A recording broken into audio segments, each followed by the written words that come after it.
আমরা সকল রাজনৈতিক দল আসলে প্রকৃতপক্ষে যেই পরামর্শগুলো তাদেরকে এই যুবকদেরকে যুবক নেতৃত্বকে দেওয়া দরকার, আমার মনে হয় সব রাজনৈতিক দল তাদেরকে সেই পরামর্শটুকু দিচ্ছেন না, বরং ব্যবহার করার চেষ্টা করছেন।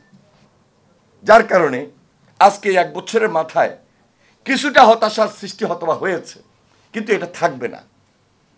এটা থাকবে না কখন?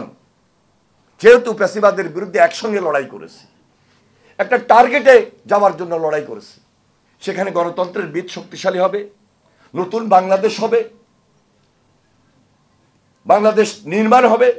যে ছাত্ররা আন্দোলন করার সময় বাংলাদেশকে রাষ্ট্র মেরামত চেয়েছে, সেই মেরামতের কাজ সম্পূর্ণ করার জন্যই তো এই আন্দোলন সংগ্রাম, এই ত্যাগ, এই কষ্ট, এই শ্রম, এই নির্যাতন সব কিছু সহ্য করেছি।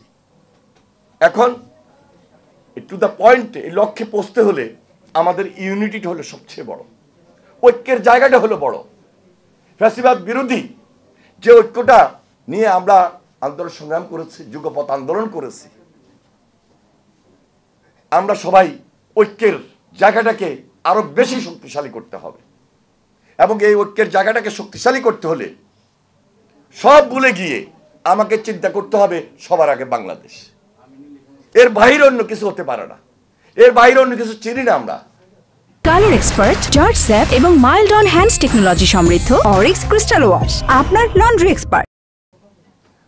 এক একটা দলের এক একটা রাজনৈতিক আদর্শ থাকে, আদর্শ ভিত্তিক কথা বলবেন, কিন্তু বাংলাদেশ প্রেক্ষাপটে, বাংলাদেশ বিনির্মাণে, নতুন বাংলাদেশ গড়ার ক্ষেত্রে আমাদেরকে আরো বেশি দায়িত্বশীল হওয়া উচিত। আমার মনে হয় অনেক বক্তব্য দিয়েছি, এর বাইরে আর বেশি বক্তব্য দেওয়ার কিছু নেই। আমরা সবাই ধৈর্য ধারণ করি। বর্তমান যে অন্তর্বর্তীকালীন সরকার আছে তাদেরকে সহযোগিতার হাত বাড়িয়ে দিতে হবে। তারা যে খুব বেশি অভিজ্ঞতা সম্পন্ন রাষ্ট্র পরিচালনার ক্ষেত্রে খুব বেশি অভিজ্ঞতা অর্জন করে এই দেশটা পরিচালনা করবেন সেটাও তো না। ওনারা এক একজন এক এক কাজে ব্যস্ত ছিলেন, হয়তোবা অন্তর্বর্তীকালীন সরকারের দায়িত্ব পেয়েছেন। 3 মাসে তত্ত্বাবধায়ক সরকারে যারা থাকেন তারা শুধু নির্বাচনটাকে নিয়েই 3 মাসের মধ্যে সম্পন্ন করে বিদায় নেন। আর যেহেতু অন্তর্বর্তীকালীন সরকার, এখানে একটু সময় বেশি নিয়েছেন, কারণ কিছু সংস্কারের ব্যাপার আছে, হাসিনার বিচারের ব্যাপার আছে, প্রক্রিয়ার ব্যাপার আছে, হয় আরো কিছু রুটিন ওয়ার্ক আছে। কিন্তু এর মধ্যে ওনারাও কিন্তু অনেক মবের শিকার হয়েছেন।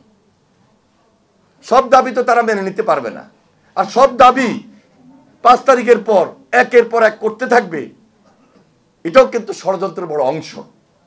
এই যে আনসার সর্বপ্রথম যে আন্দোলনটা করলো, এটা কি ষড়যন্ত্র ছিল না?